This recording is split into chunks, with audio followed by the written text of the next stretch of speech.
This video is brought to you by Squarespace. When it comes to websites, online stores, etc., there's no place to build a beautiful online presence like Squarespace. Black Panther: Wakanda Forever is finally here. I can't remember the last time I was this curious about a movie. Given how much has happened since the first Black Panther, specifically the tragic passing of Chadwick Boseman, I was extremely curious to see what they would do moving forward. Not just like what they would do about rewriting and having to figure out an entire new movie, but also how they were going to follow up one of the biggest movies of the last 10 years. Talk about pressure. And I'm honestly thrilled, but also surprised to say that this movie worked pretty well for me. I liked it. I didn't love it, but I thought this was about as good as it could have been.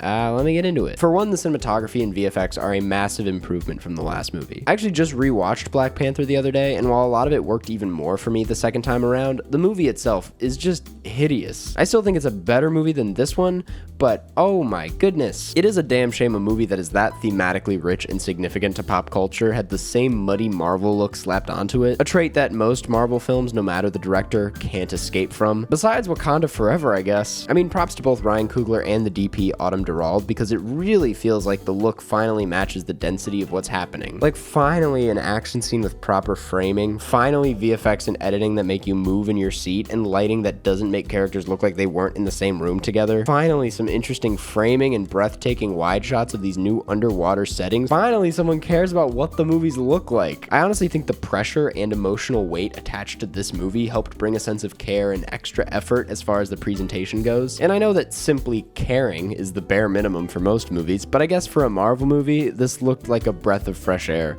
and that goes past just the look of it. The villain for this film, Namor, was so good. Black Panther is at this point 2 for 2 with villains, because both Namor and Killmonger are like some of the best written villains of any mainstream blockbuster out there. I mean, it was hard to follow up on Killmonger, but Namor is incredibly fascinating. His backstory, his look, his morals, everything about this character worked for me, and it's one of the many aspects of this film that set it a step above most comic book films. And while we're on that topic, maybe I'm in the minority here, but like all of the underwater fish people, that stuff was great. Bringing in this other hidden civilization adds a needed sense of inner conflict to these characters that really thickened the plot. As I mentioned before, many of my favorite looks from the film come from that underwater world. The VFX worked for me, and I loved the way it looked. Something I am on the fence about saying, and something many have criticized the movie for, is if this thing is genuinely heartfelt, which I know is a silly thing to be on the fence about. But here's the thing. On one hand, it undeniably went into its production with heart and to pay tribute to Boseman and his legacy. You don't even have to watch the movie to know the movie will have that in mind. But on the other hand, the film does feel like a Marvel movie, and what I mean by that is it feels like it's a part of a larger machine, that parts of it only serve to set up miniseries and sequels, that much of the way it's told feels manufactured and overly processed, end credit scenes that feel more obligatory than they do necessary or genuine. My question is, how much heart can you really come out with if it has to be filtered through a traditional Marvel machine? My opinion,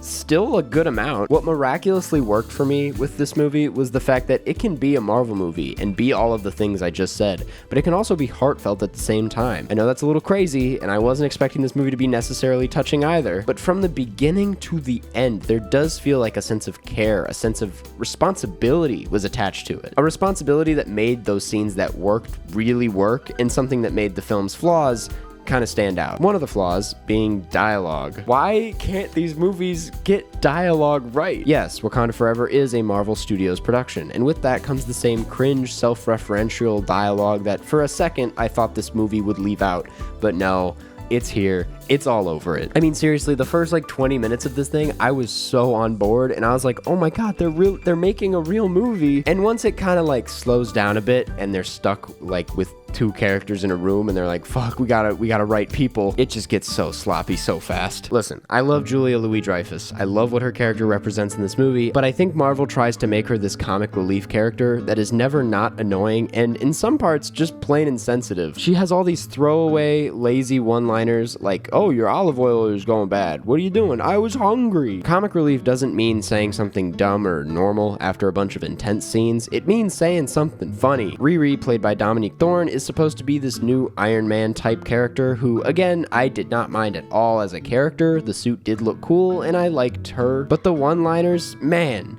they ruin any scene they touch. It's not that I want these movies to be all serious all the time. I think comic relief is a good thing. I just wish Marvel humor wasn't so predictable and lazy and repetitive. It's something even something as sincere as Wakanda Forever can't seem to escape. On a separate note, some of my favorite aspects about the first Black Panther, like the score and costume design, were about as good in this one. I thought the score was more interesting in the first one, whereas in this it kind of just got the job done fine, but maybe it just felt fine because I already knew what to expect after the first one. I will say a common complaint I've heard about the movie is that it's bloated, something I also have mixed feelings on. I don't think the film is necessarily bloated, but it is too long. There's a difference. I felt completely satisfied with the number of themes the film chose to explore: war, family, race, trauma, and the government. Going into it, I never expected this movie to explore those themes completely, so even if it just touches on them a little bit, I think I appreciate how it chooses to intertwine these issues as a means of telling how they're connected, rather than fully explore them individually. I also agree with most of what the film is saying, and I think it tells this pacifist point of view in a surprisingly nuanced way that I did not expect from Marvel. I just think some scenes could have been cut,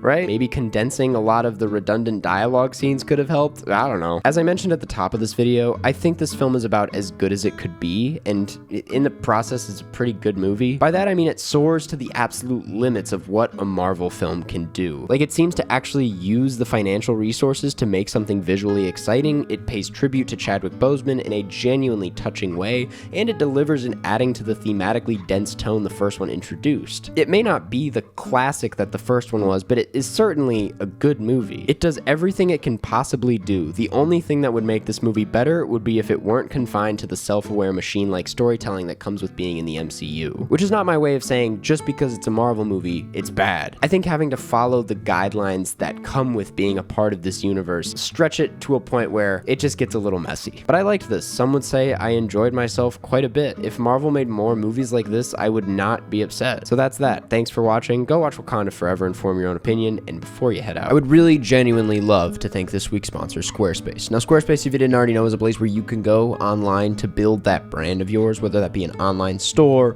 a blog, a portfolio, you name it. They have professional portfolio designs where you can create galleries for your work, as well as password protected pages for clients. I love their video block feature as someone that makes videos and films, because it allows me to present my work in a way that looks really nice. Plus, they have a built-in mobile web designer, which makes it so that any website you make will look good no matter what platform it's on, while still matching that unique style of yours. The best part about it, though, is that if you go to squarespace.com/Karsten, my name, you can get 10% off of your first purchase. So seriously, there's no reason not to give it a chance. Big fan of Squarespace. Everybody I know likes Squarespace. You're probably gonna like Squarespace. So thanks for watching. Thank you, Squarespace, for sponsoring this video, and I'll see you all in the next one.